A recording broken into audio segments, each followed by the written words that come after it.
አንድ ሆነናል ባሉት የፋኖ ኃይሎች በኩል ከባድ ቅራኔ ተፈጥሯል። ቅራኔው በተለይም በነዘመነ ካሴ ጎጃም ፋኖና ጄኔራል ተፈራ ማሞ የፋኖ መሪ መሆን አለባቸው በሚሉ የፋኖ አደረጃጀቶች በኩል መሆኑ ታውቋል። በትናንትናው ዕለት ደግሞ በፋኖ ስም የወጣው መግለጫ ዘመነ ካሴን ክፉኛ አበሳጨ ሆኗል። የጎጃሙን ፋኖ ያገለለው ውሳኔ ፋኖን እያመሰው ይገኛል። ይህ በእንዲህ እንዳለ በጎንደር ከባድ ጥቃት ተፈጽሟል። እንመለስበታለን። አሰብን በተመለከተ አንድ አስገራሚ መረጃ አዲስ አበባ ተሰምቷል። ኢሳያስን ከስልጣን ለመፈንቀል በአዲስ አበባ መንግስት እየታገዘ ያለው ብርጌድ ንሓመዱ ስልጣን ከያዘ አሰብን ለኢትዮጵያ እንደሚሰጥ ይፋ አድርጓል። መረጃው እጅግ እያነጋገረ ይገኛል። ጉዳዩ የኤርትራን መንግስት ክፉኛ አበሳጨም ሆኗል። እናስደምጣችኋለን። የኢራን እስራኤል ተኩስ አቁም እንቅፋት በዝቶበታል። ነገሮች ከድጡ ወደ ማጡ እያመሩ ነው። ጦርነቱ ዳግም ሊቀሰቀስ እንደሚችል እየተሰጋ ይገኛል። በተለይም ኢራን የኒውክሌር ፕሮግራሟን ዳግም መጀመሯ ቴል አቪቭንና ዋሽንግተን አበሳጭቷል። በዚህም ኢራን ላይ ዳግም ጥቃት ሊከፈት እንደሚችል ተሰግቷል። በዝርዝር ይዘነዋል።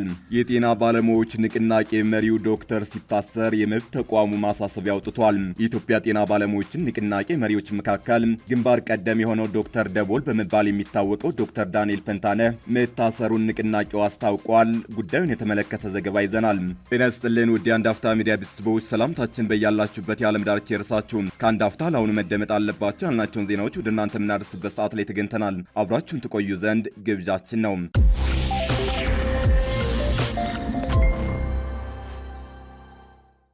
ሁለት ቤት ለገዛ አንድ ቤት በነፃ ይህ ዕድል እንዳያመልጦ 40% በ3 ዓመት ከፍለው 60% ደግሞ ቤቱን እየኖሩበት እስከ 20 ዓመት ድረስ በባንክ ቀስ ብለው የሚከፍሉበት ዕድል ያመቻቸው ዲኤምሲ ሪል ስቴት ቀድሞ ለሚመጡ 20 ዕድለኞች እስከ 30% የሚደርስ ልዩ ቅናሽ አዘጋጅቷል። በ8% ቅድመ ክፍያ ብቻ ማለትም ከ488 ሺህ ብር ጀምሮ በመክፈል ከባለ 1 እስከ ባለ 4 መኝታ ቤቶችን በሚፈልጉት የካሬ አማራጭ ማግኘት ይችላሉ። ውስን ቤቶች ብቻ ስለቀሩን ፈጥነው ከታች ባለው ስልክ ይደውሉ። አሰብን በተመለከተ አንድ አስገራሚ መረጃ ከአዲስ አበባ ተሰምቷል። ኢሳያስን ከስልጣን ለመፈንቀል በአዲስ አበባ መንግስት እየታገዘ ያለው ብርጌድ ንሓመዱ ስልጣን ከያዘ አሰብን ለኢትዮጵያ እንደሚሰጥ ይፋ አድርጓል። መረጃው እጅግ እያነጋገረ ይገኛል።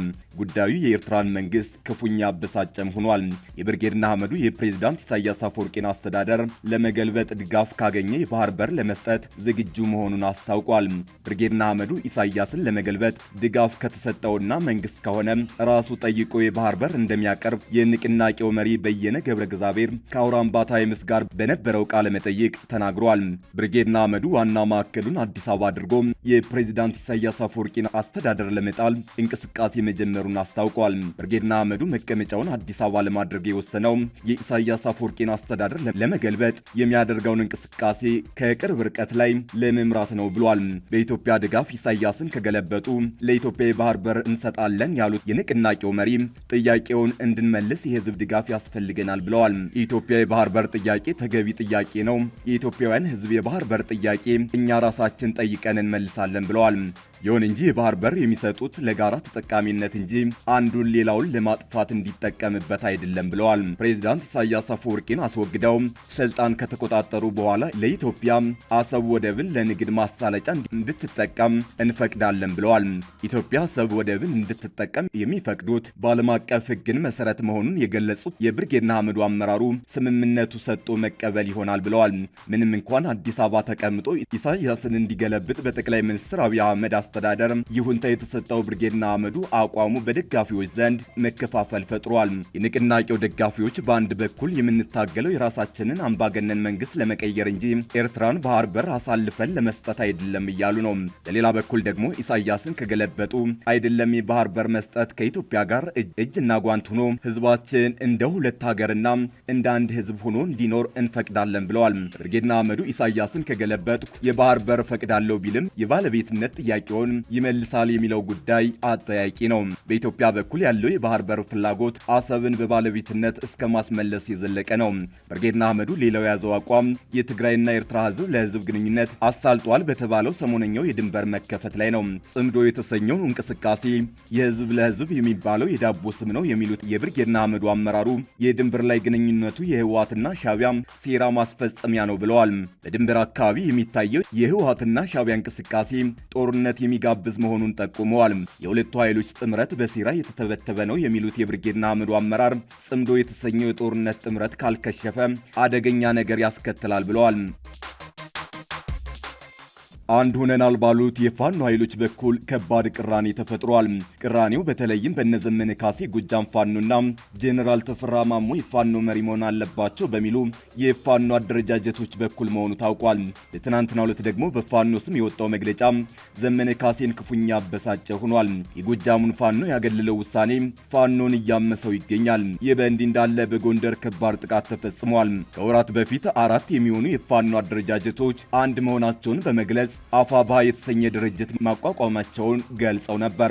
ይህ ድርጅት በማዕከላዊ ኮሚቴ እንደሚመራ በወቅቱ የተገለጸ ሲሆን በርካታ ጥያቄዎች ግን የሚነሱበት ነበር። በትናንትናው ዕለት ደግሞ በአፋብኃ ስም የወጣው መግለጫ የፋኖን ቡድን እያመሰው ይገኛል።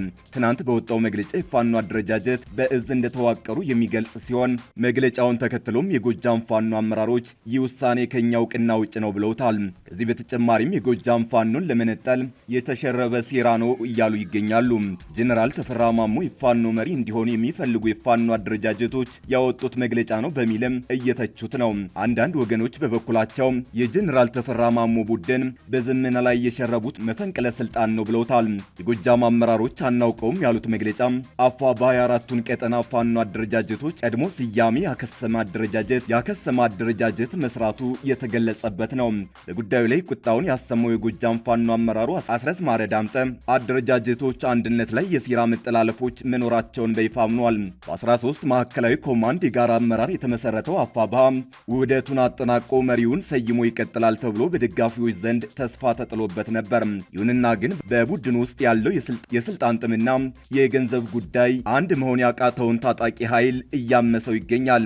ይህ በእንዲህ እንዳለ በጎንደር ከባድ ጥቃት ተፈጽሟል። ከጎንደር መተማ መንገድ ላይ መቃ በተባለች ስፍራ ታጣቂዎች ሰኞ ዕለት በፈጸሙት ጥቃት 16 አሽከርካሪዎች ተገድለው በርካቶች መቁሰላቸውን ዋዜማ ዘግቧል። በታጣቂዎች ከተገደሉ ሹፌሮች በተጨማሪም ተሳፋሪዎችና በርካታ አሽከርካሪዎች ታፍነው መወሰዳቸውን ምንጮች ተናግረዋል። አብዛኞቹ አሽከርካሪዎች የተገደሉት ከጥቃቱ ለማምለጥ ጥረት በማድረግ ላይ ሳሉ በሩምታ ተኩስ እንደሆነ ተነግሯል። የጥቃቱን ፈጻሚ ታጣቂዎች ማንነት ለጊዜው ባይረጋገጥም የፋኖ ታጣቂዎች ሰሞኑን በመተማ ወረዳ ከቅማንት ብሔር ታጣቂዎች ጋር የተኩስ ልውውጥ ማድረጋቸውን ግን ተነግሯል።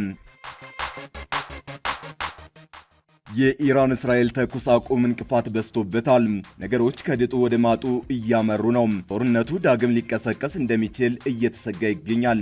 በተለይም ኢራን የኒውክሌር ፕሮግራሟን ዳግም መጀመሯ ቴል አቪቭንና ዋሽንግተንን አበሳጭቷል። በዚህም ኢራን ላይ ዳግም ጥቃት ሊከፈት እንደሚችል ተሰግቷል። በተለይም ኢራን ከተባበሩት መንግስታት ድርጅት የኒውክሌር ተቆጣጣሪ አካል ጋር ግንኙነቷን ማቋረጧ ጦርነቱን ዳግም ሊቀሰቅሰው እንደሚችል ተሰግቷል። የኢራን የውጭ ጉዳይ ሚኒስተር ከተባበሩት መንግስታት ድርጅት የኒውክሌር ተቆጣጣሪ አካል ጋር ያለውን ትብብር ለማቆም ያቀደው በኢራን ላይ ለሚሰነዘረው ህገወጥ ጥቃት ምላሽ ነው ሲል መናገሩን የኢራን ስቱደንትስ ኒውስ ኤጀንሲ ዘግቧል። የኛ የኒውክሌር ተቋማትና ሳይንቲስቶች ጥበቃና ከለላ ሊደረግላቸው ይገባል ሲል ቃል አቀባዩ ተናግረዋል። የኢራን ፓርላማ አፈ ጉባኤ መሐመድ ባገር የሀገሪቱን የኒውክሌር ባለስልጣናት የኒውክሌር ተቋማቱ ደህንነት እስኪረጋገጥ ድረስ ከዓለም አቀፍ አቶሚክ ኤነርጂ ኤጀንሲ ጋር ያለውን ትብብር ያቆማል ብለዋል። ይህንን ውሳኔ ለማሳለፍ ተጨማሪ የመንግስት ከፍተኛ ባለስልጣናት ድምጽ ሊሰጡ ይገባልም ብለዋል። ይህ በእንዲህ እንዳለ አያቶላህ አሊ ካማኒ ተኩስ አቁሙን ተከትሎ ከተደበቁበት ሊወጡ እንደሆነ ተሰምቷል። አገራቸው ከእስራኤል ጋር ትንቅንቅ ላይ በነበረችበት ጊዜ ለ2 ሳምንት ኢራን ውስጥ በሚስጥራዊ ምሽግ ተቀምጠው የቆዩት የ86 ዓመቱ መሪ አያቶላህ አሊ ካማኒ የተኩስ አቁም እድሉን ተጠቅመው ለመውጣት ይፈልጉ ይሆናል።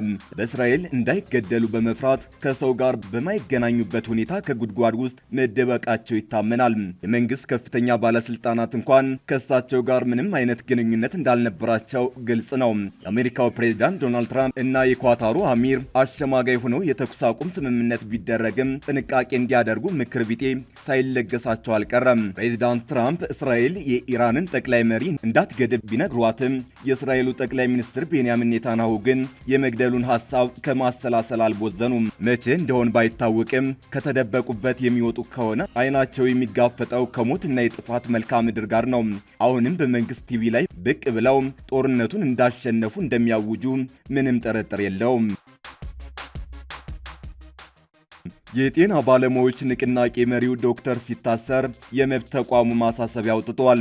የኢትዮጵያ ጤና ባለሙያዎች ንቅናቄ መሪዎች መካከል ግንባር ቀደም የሆነው ዶክተር ደቦል በመባል የሚታወቀው ዶክተር ዳንኤል ፈንታነ መታሰሩን ንቅናቄው አስታውቋል። የሥራ ማቆም አድማ እስከ ማድረግ የዘለቀው የጤና ባለሙያዎች ሀገር አቀፍ ንቅናቄ የመራው ዶክተር ዳንኤል የታሰረው በባህር ዳር ከተማ መሆኑ ተሰምቷል። ንቅናቄውን በግንባር ቀደምነት ሲመራ የነበረው ዶክተር ዳንኤል የታሰረው መንግስት ያሰራቸውን ከመቶ በላይ የጤና ባለሙያዎችን ከፈታ በኋላ ነው። ዶክተር ዳንኤል ፈንታነ ትናንት ሰኔ 18 2017 ዓ.ም በባህር ዳር ከተማ መታሰሩን የኢትዮጵያ ጤና ባለሙያዎች ንቅናቄ አረጋግጧል። የጤና ባለሙያዎች ንቅናቄ መሪው የታሰረው ጠቅላይ ሚኒስትር አብይ አህመድ ጋውን የለበሱ ሐኪም መሳይ ሰዎች የት እንደተደበቁ እናውቃለን ካሉ በኋላ ነው። ጠቅላይ ሚኒስትሩ ከጤና ባለሙያዎች ጋር ባደረጉት ውይይት የሐኪሞች ጥያቄ በጋውን ለባሽ ፖለቲከኞች ተጠልፏል ማለታቸው ይታወሳል። አብይ ንቅናቄውን የመሩትን ሐኪሞች የት እንደተደበቁ እናውቃለን በማለት የመሩት የተቃውሞ ዘመቻ የተጠለፈ ነው ማለታቸው አነጋጋሪ ሆኖ ነበር። ጠቅላይ ሚኒስትሩ የንቅናቄው መሪዎች የት እንደተደበቁ እናውቃለን ባሉ ሰሞን ነው ዶክተር ዳንኤል መታሰሩ የተሰማው። በባህር ዳር ከተማ የታሰረው ዳንኤል ወደ አዲስ አበባ የመዘዋወር ስጋት እንዳለበት ባልደረቦቹን ጠቅሶ አዲስ ስታንዳርድ ዘግቧል። ባልደረቦቹ ዳንኤል በባህር ዳር 13ኛ ፖሊስ ጣቢያ በስር ላይ እንደሚገኝ ጠቅሰው እዚያ ያሉ ሰዎች እንደነገሩን በማንኛውም ጊዜ ወደ አዲስ አበባ ሊወስዱት ይችላሉ ብለዋል። ዳንኤል ከተያዘበት ባህር ዳር ከተማ ለምን ወደ አዲስ አበባ እንደሚዘዋወር ባልደረቦቹ የጠቀሱት ነገር ባይኖርም ታስረው እንደተፈቱት ባልደረቦቹ ክስ ሊመሰረትበት እንደሚችል ይጠበቃል። የጤና ባለሙያዎች ጥያቄ በአንድ በኩል በስርና ወከባ፣ በሌላ በኩል ደግሞ መንግስት የስራ ማቆም አድማው ለማስቆም በጠቀመው ጥያቄ የመቀበል አዝማሚያ ቆሟል። ምንም እንኳን የጤና ባለሙያዎች የስራ ማቆም አድማ ለጊዜው ቢቆምም የመንግስትና የባለሙያዎች ግንኙነት እንደሻከረ ነው። ሁማን ራይትስ ዎች የጤና ባለሙያዎች ጉዳይን በተመለከተ ዛሬ ባወጣው መግለጫ ይህንኑ አረጋግጧል። የመብት ተቋሙ በመግለጫው የኢትዮጵያ መንግስት በቁልፍ የጤና ባለሙያዎች ማህበራት ላይ የጣለውን እገዳ በአስቸኳይ እንዲያነሳና ያልተፈቱ የጤና ባለሙያዎችን ጥያቄ እንዲፈታ ጠይቋል።